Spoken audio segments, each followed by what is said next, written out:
Coucou tout le monde, bienvenue sur Viens et suis-moi. Écoutez, prête l'oreille, je suis Vaya Prière et je suis très heureuse de pouvoir vous retrouver pour cette deuxième vidéo de la semaine dans notre étude de Viens et suis-moi, étude qui est basée sur le livre de Jacques.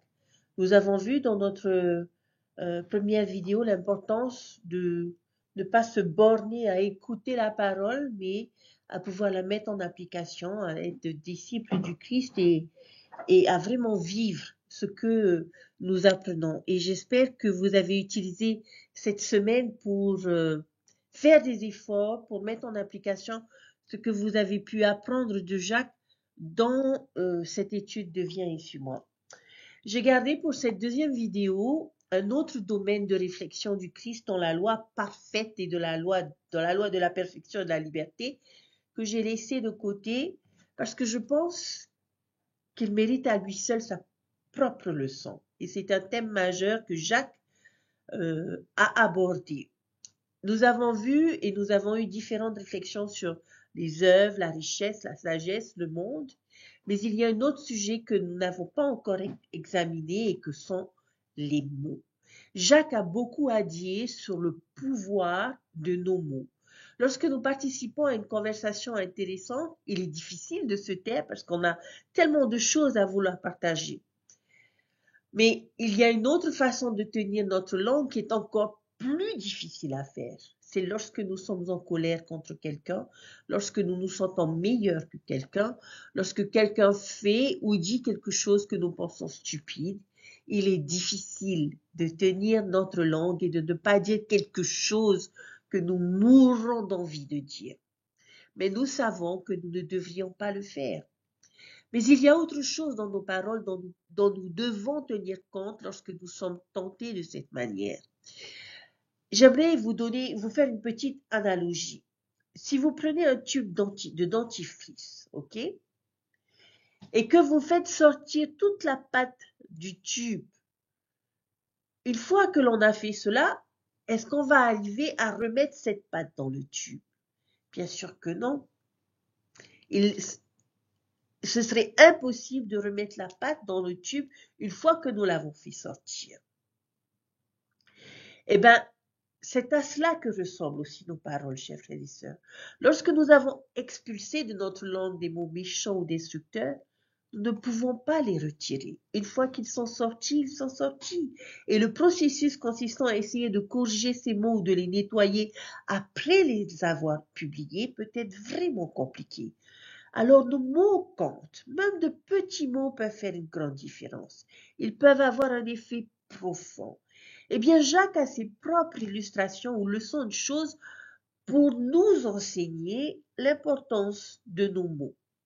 Alors, lorsque vous étudierez Jacques, regardez au chapitre 3, les versets 2 à 8, et voyez si vous trouvez les 5 objets différents auxquels Jacques compare notre langue dans ces versets. Et j'aimerais vous inviter à réfléchir à ce que ces objets nous apprennent sur le pouvoir de nos mots. Verset 2, chapitre 3. Nous branchons tous de plusieurs manières. Si quelqu'un ne branche point en parole, c'est un homme parfait, capable de tenir tout son corps en bride. Si nous mettons le mors dans la bouche des chevaux pour qu'ils nous obéissent, nous dirigeons aussi leur corps tout entier. Voici, même les navires qui sont si grands et que poussent des vents impétueux sont dirigés par un très petit gouvernail au gré du pilote. De même, la langue est un petit membre et elle se vante de grandes choses. Voici comme un petit feu peut embraser une grande forêt. La langue aussi est un feu, c'est le monde de l'iniquité. La langue est placée parmi nos membres, souillant tout le corps et enflammant le cours de la vie, étant elle-même enflammée par la géhenne. Toutes les espèces de bêtes et d'oiseaux et de reptiles et d'animaux marins sont domptées et ont été domptées par la nature humaine. Mais la langue, aucun homme ne peut la dompter. C'est un mal qu'on ne peut réprimer. Elle est pleine d'un venin mortel. Alors, quels étaient ces 5 objets? Nous avons tout d'abord une bride ou un mors. C'est le petit appareil qu'on met dans la bouche des chevaux pour pouvoir les contrôler lorsqu'on les monte.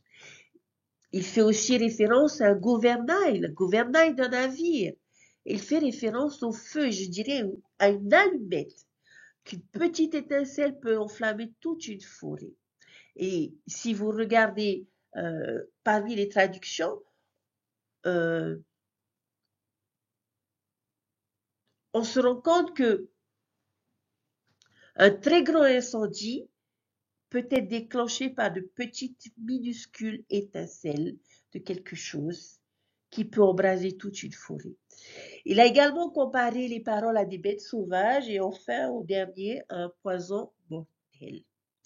Je vais me concentrer principalement sur ces trois choses. Quelle vérité ces objets nous enseignent-ils? Comme le mort, le gouvernail ou les étincelles, ils sont tout petits, mais peuvent avoir un effet profondément significatif, tout comme nos mots. C'est comme le côté négatif du principe, par les choses petites et simples, de grandes choses se réalisent. Les petits mots peuvent faire une énorme différence. Et qu'est-ce qu'ils ont en commun, le feu, les bêtes sauvages et le poison? Ils sont tous destructeurs. Il est clair que Jacques pensait que la langue avait un grand pouvoir de mal et de destruction. Peut-être que vous connaissez quelques exemples de ce pouvoir destructeur de la langue. Considérez à quel point les phrases très courtes peuvent être destructrices. Comme par exemple, tu es stupide, tu n'as pas d'importance, tu ne seras jamais assez bien, je ne t'oublierai jamais, je te déteste. Juste quelques syllabes courtes, de simples ondes sonores voyageant dans l'air. Mais quel effet destructeur ils peuvent avoir. Nous aimons peut-être dire les bâtons et les pierres peuvent me briser les os, mais les mots ne me feront jamais de mal. Mais j'ai bien peur que ce ne soit qu'un vœu pieux.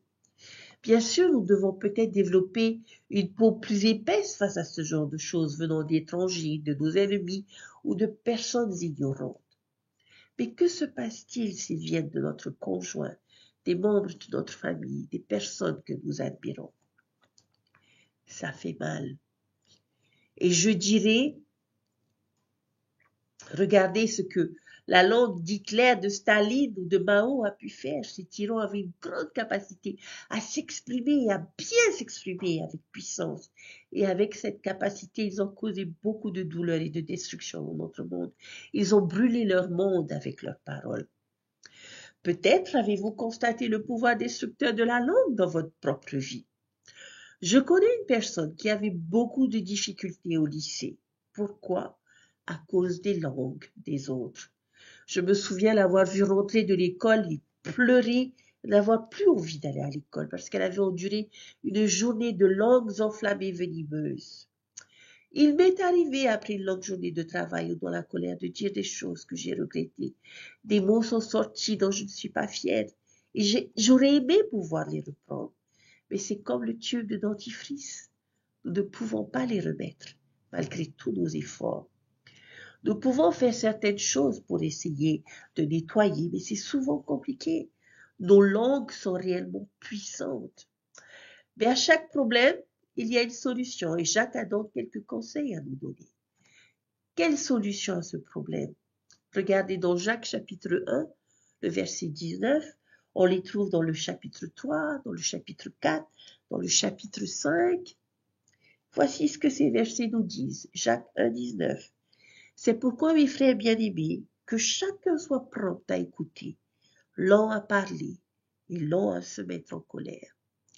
Malheureusement, la plupart d'entre nous font exactement le contraire. Nous sommes rapides à parler, lents à entendre, rapides à nous défendre. Avons-nous déjà entendu le dicton qui dit « Dieu nous a donné deux oreilles, mais une seule bouche » parce que nous devons écouter 2 fois plus que nous parlons? Je crois que l'art de savoir écouter est essentiel pour refléter le Christ. En lisant les évangiles, j'ai l'impression que Jésus a beaucoup écouté et observé. Et beaucoup de ses enseignements étaient courts, concis et précis. Pensez à l'histoire de la femme adultère. Il ne dit presque rien dans cette histoire. 3, 4 phrases en suffisent. Et il a enseigné l'un des messages les plus percutants de son ministère. Il posait toujours des questions, puis écoutait attentivement et attentivement les réponses que les personnes lui donnaient. Comme Stephen R. Covey l'a suggéré, Cherchez d'abord à comprendre, puis à être compris. Nos oreilles nous causeront toujours moins de problèmes que notre langue. Il est peut-être préférable de laisser le chat prendre notre langue en donnant notre langue au chat. Chapitre 3, les versets 10 à 12 qui nous disent: de la même bouche sortent la bénédiction et la malédiction. Il ne faut pas, mes frères, qu'il en soit ainsi. La source fait-elle jaillir par la même ouverture l'eau douce et l'eau amère? Un figuier, mes frères, peut-il produire des olives ou une vigne de figues?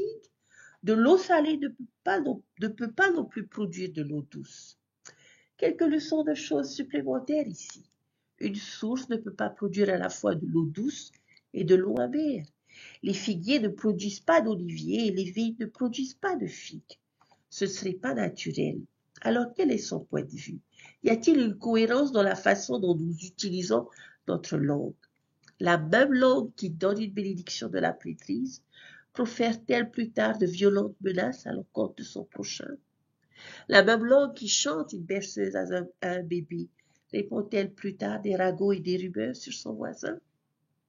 La même langue qui bénit la Sainte Seine raconte-t-elle plus tard une mauvaise blague? La même langue qui prononce une prière à Dieu rabaisse-t-elle et critique-t-elle plus tard un membre de la famille? Est-ce que la même langue qui rend témoignage de l'évangile du Christ maudit et injurie plus tard un collègue? Mon opinion sur ce genre de situation est la même que celle de Jacques. Mes frères, ces choses ne devraient pas être ainsi. Une fontaine ne peut pas produire à la fois de l'eau douce et de l'eau amère. Ce n'est pas naturel. Il n'est pas non plus possible d'utiliser votre langue d'une manière céleste, puis d'une manière mauvaise. Comme un mot disait, si tu ne peux pas dire quelque chose de gentil, alors ne dis rien du tout. Chapitre 4, versets 11 et 12. Ne dites pas du mal les uns des autres, frères.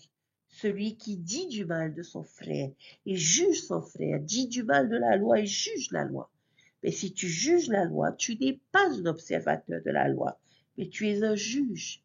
Il y a un seul législateur qui peut sauver et détruire. Qui es-tu pour en juger un autre? Chers frères et sœurs, les commérages, les critiques destructrices, les sarcasmes mordants, l'intimidation et les commentaires critiques ne reflètent pas un véritable disciple du Christ. Nous ne sommes pas le législateur, nous ne devons pas être les juges des autres. C'est le travail du Sauveur et pas le nôtre. Jacques chapitre 5, versets 13 à 16. Quelqu'un parmi vous est-il affligé? Laissez-le prier. Est-ce que quelqu'un est joyeux? Qu'il chante des psaumes. Y a-t-il parmi vous quelqu'un de malade? Qu'il appelle les anciens de l'Église et qu'il prie pour lui, en loignant d'huile au nom du Seigneur. Et la prière de la foi sauvera le malade, et le Seigneur le relèvera. Et s'il a commis des péchés, ils lui seront pardonnés. Confessez vos fautes les uns aux autres et priez les uns pour les autres, afin que vous soyez guéris. La prière fervente et efficace d'un homme juste est d'une grande utilité. Alors, quelles sont les solutions? Ce sont des exemples de meilleures choses que nous pouvons faire avec notre langue. Un bon usage de nos mots, les utiliser pour prier, chanter des cantiques, donner une bénédiction, confesser nos fautes. Ces choses illustrent le pouvoir positif, constructif et salvateur de notre langue. Utilisons-les ainsi pour construire et non pour démolir. Chers frères et sœurs, nos langues ont la capacité de faire un grand mal ou un grand bien. Si nous pouvons apprendre à contrôler nos paroles, nous construirons et bénirons, et non avilirons et détruirons.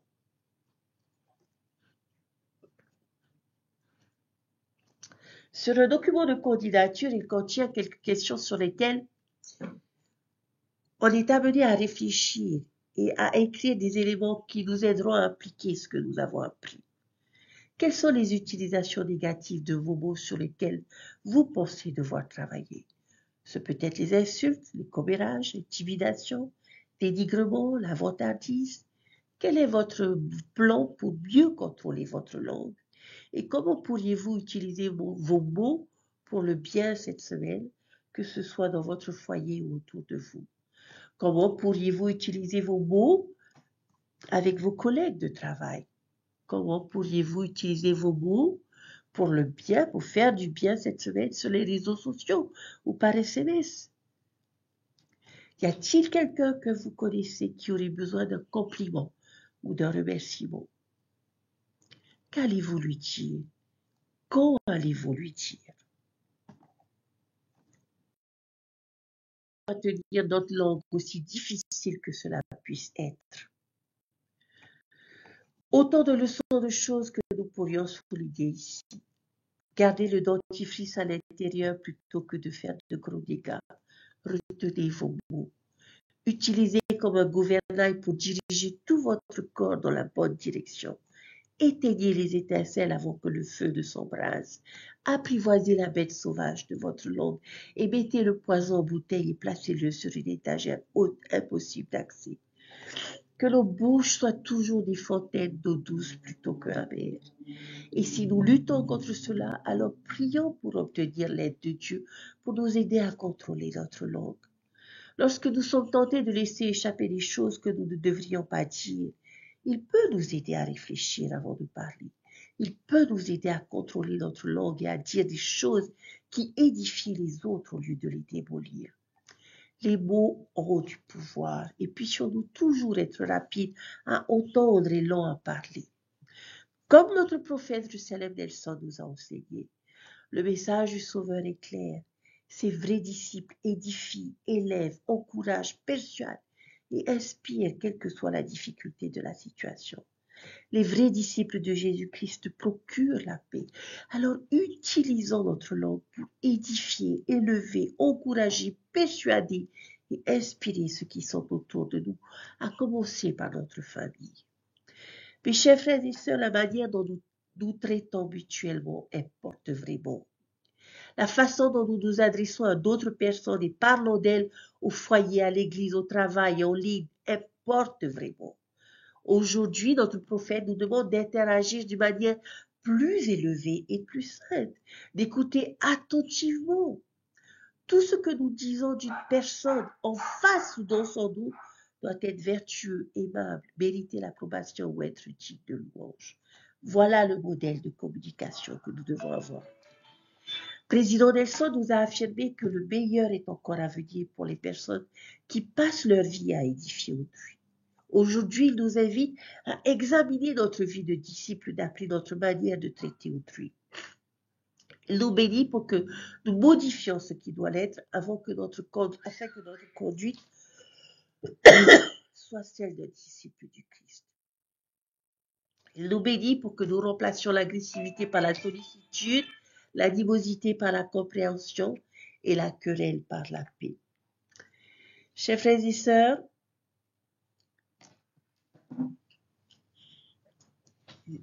il n'est jamais facile d'enseigner ce sujet. Tout comme il est toujours facile de reconnaître que la langue fait beaucoup de mal. Mais il n'est jamais facile d'admettre que notre propre langue peut être destructrice. Alors je nous invite, chers frères et sœurs, pour cette fin de semaine, à relire nos Écritures et à réfléchir, à faire l'analyse de notre semaine et à nous dire: ai-je tenu en bride ma langue cette semaine? Est-ce que j'ai édifié, enseigné, élevé les personnes qui étaient autour de moi, à commencer par ma famille? Et si, à chacune des questions que vous vous posez, la réponse est non, je vous invite à changer.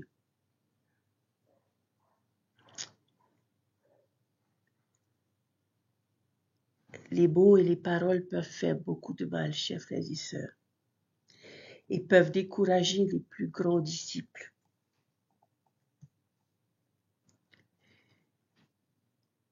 Et Satan est conscient de la puissance de ce petit membre de notre corps. Et on dit souvent que dans l'Église, la plus grande plaie parmi les membres, c'est notre langue.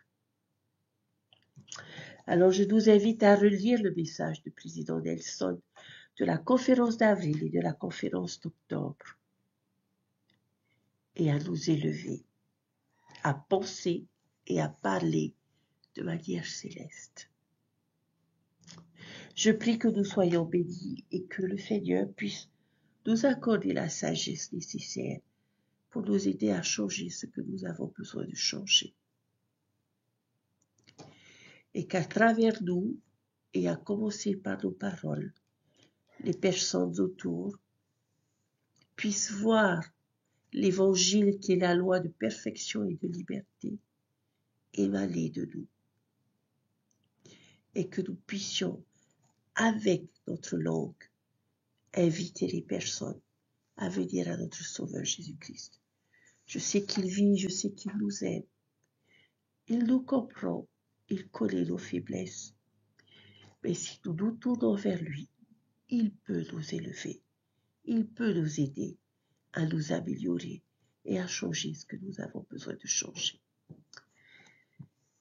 Dieu vit, Dieu nous aime, c'est son évangile, et combien les enseignements de Jacques ont été merveilleux pour moi. Et j'espère pour vous également. Et je laisse tout ceci au nom de Jésus-Christ. Amen. Je vous souhaite à tous un merveilleux week-end. Et s'il vous plaît, faisons l'effort de dompter notre langue. Je vous dis à très vite. Bye.